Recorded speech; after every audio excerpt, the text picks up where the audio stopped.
Hi friends, Karnataka ಮಾರ್ಕೆಟಿಯ ನಿನ್ನೆ ಹೆಸರುಕಾಳು ಬೆಲೆ ಯಾವ ಮಾರ್ಕೆಟಿಯಲ್ಲಿ ಎಷ್ಟು ರೇಟ್ ನಡೆದಿದೆ? ತುಂಬ ಸ್ನೇಹಿತರು ಚಾನಲನ್ನು ಸಬ್ಸ್ಕ್ರೈಬ್ ಮಾಡದೆ ವಿಡಿಯೋವನ್ನು ನೋಡ್ತಾ ಇದ್ದರೆ ದಯವಿಟ್ಟು ಚಾನಲನ್ನು ಸಬ್ಸ್ಕ್ರೈಬ್ ಮಾಡಿಕೊಳ್ಳಿ, ವಿಡಿಯೋವನ್ನು ಲೈಕ್ ಮಾಡಿ ಮತ್ತು ಸ್ನೇಹಿತರು ಎಲ್ಲರಿಗೂ ಶೇರ್ ಮಾಡಿ.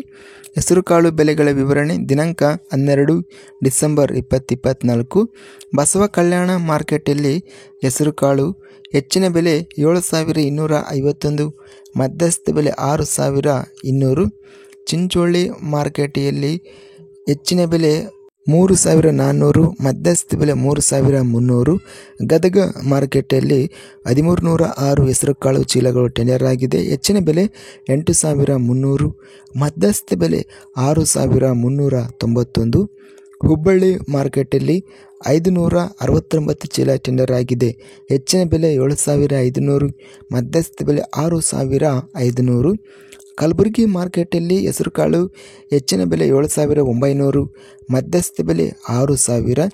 ಶಿವಮೊಗ್ಗ ಮಾರ್ಕೆಟಲ್ಲಿ 10,200 ರೂಪಾಯಿ ರೇಟ್ ನಡೆದಿದೆ. ಹೆಚ್ಚಿನ ಬೆಲೆ, ಮಧ್ಯಸ್ಥ ಬೆಲೆ 9,350. ಯಲಬುರ್ಗಾ ಮಾರುಕಟ್ಟೆಯಲ್ಲಿ 107 ಚೀಲಗಳು ಟೆಂಡರ್ ಆಗಿದೆ. ಹೆಚ್ಚಿನ ಬೆಲೆ 8,800, ಮಧ್ಯಸ್ಥ ಬೆಲೆ 8,576. ಅತ್ಯಧಿಕವಾಗಿ ಹೆಸರುಕಾಳು 10,200 ರೂಪಾಯಿ ಶಿವಮೊಗ್ಗ ಮಾರುಕಟ್ಟೆಯಲ್ಲಿ ಹೆಚ್ಚಿನ ಬೆಲೆ ರೇಟು ನಡೆದಿದೆ. ಇದಿಷ್ಟು ನಿನ್ನೆ ನಡೆದ ಕರ್ನಾಟಕ ಮಾರುಕಟ್ಟೆಯ ಹೆಸರುಕಾಳು ಬೆಲೆಗಳ ವಿವರಣೆ. ಇಂಥ ತಾಜಾ ಮಾರುಕಟ್ಟೆಯ ಬೆಲೆಗಳ ವಿವರಣೆಗಾಗಿ ನಮ್ಮ ಚಾನಲನ್ನು ಕೂಡಲೇ ಸಬ್ಸ್ಕ್ರೈಬನ್ನು ಮಾಡಿಕೊಳ್ಳಿ, ಪಕ್ಕದಲ್ಲಿರುವ ಗಂಟೆ ಸಿಂಬಲವನ್ನು ಪ್ರೆಸ್ ಮಾಡಿ.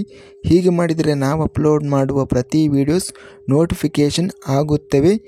ಈ ವಿಡಿಯೋವನ್ನು ಲೈಕ್ ಮಾಡಿ, ಸ್ನೇಹಿತರಿಗೆ ಮತ್ತು ರೈತ ಬಾಂಧವರಿಗೆ ಎಲ್ಲರಿಗೂ ಈ ವಿಡಿಯೋವನ್ನು ಶೇರ್ ಮಾಡಿ. ಧನ್ಯವಾದಗಳು. ಜೈ ಜವಾನ್, ಜೈ ಕಿಸಾನ್.